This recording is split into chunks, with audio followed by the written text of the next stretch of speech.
पढ़ा पढ़ा पढ़ाई पर ध्यान दो। अरे काम के फेरा में तहरा तनिको नहीं रहे के। हाँ अरे हम बानी नु।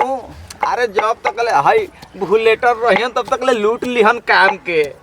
पढ़ावो पढ़ावो मूड़ी पे चढ़ावो बेटा एक दिन बुझा जाई। जहिया उड़ जाई नु तहिया मुंह कुरिये गिर जाइबो। हाँ एकनी के बात पर ध्यान नहीं देवे के। तू अपन पढ़ाई पर ध्यान दो। हाँ अरे काम करे खातिर हम बानी नु। हाँ अरे लेकिन पढ़ लिख के नौकरी धो लेवे के बा। टेंशन मत लो। अरे अफसर तारा बन जाए के बा। हाँ तारा पढ़ लिख के नौकरी हासिल कर लेवे के बा। एकरा बाद देख लियो कैसे ऐश करब ऐश। हाँ केहू बाजी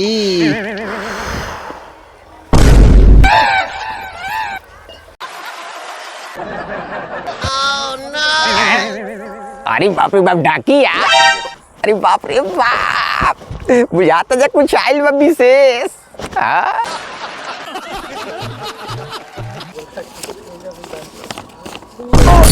अरे बाप रे बाप वो तो मेहरारू का नौकरी लाग गई। ओकरे कॉल लेटर आ गई। अब तो बुझाता तार महुआ पुयावे के करी हमरा। अरे मर दे मर। ओ अरे हम जाता जय नु हो जा। अरे मर दे अब तो का कहत तरफ महुआ पियाई घबरा मत। अब तो हम हो गई नौकरी वाला मेहरारू के मरद। अब मेहरारू कमाई आ होम बैठ के खाई। अब देख खाई पूरा गोतिया पट्टीदार के बड़ा हौसले वालों मेहरारू पढ़ावता। अब देख लो कैसे ऐश करत तनी ऐश। अरे बाप अब तो हम हो गई नौकरी वाला के मरद। अब हमार मेहरारू करी नौकरी आ होम बैठ के खाए। अब ऐश करम ऐश। आ तू हो बुढ़ाऊ बड़ा टाना मरले बड़ा मेहरारू के पढ़ावत। अब तहरा के हम गोबर उठवाई गोबर।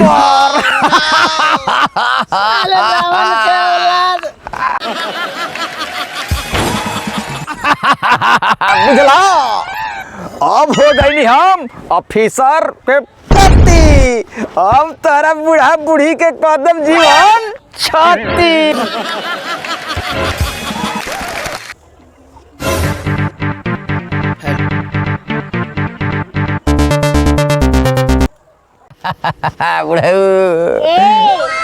तनी हेने सुनो ढेर खुश भइला के जरूरत नहीं खे।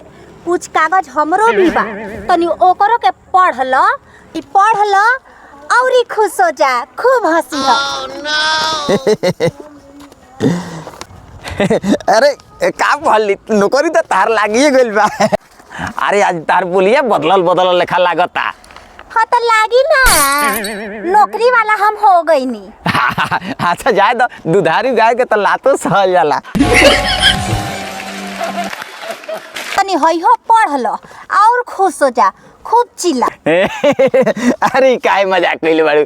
काहे मजाक करते एकरा पूरा तलाक लिखल बा। ये मजाक ना हो ये सीरियस हो।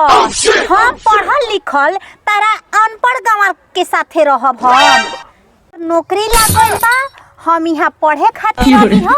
अब हम जात यहाँ से अपन बॉयफ्रेंड के साथ। काहे मजाक करते रे। आई बताओ यार तारा खातिर बताओ हम कितना मसाला पीस आ खाना बना के तारा के खियानी। आ तोहरे चलते बताओ हम अपन बाबू माई के कोई तेल ला लगनी आ तारा के पढ़ा लिखा के अफसर बना देनी। बताओ काहे से मजाक करते रे। तोहर उहे जगह बा हम चलम। अरे बाबू अरे मान जा रे दादा।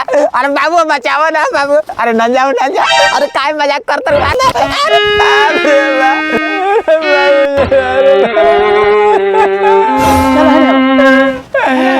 बाबू जी मेरा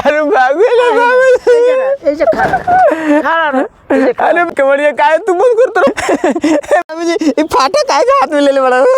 अरे गयत रह लिया का।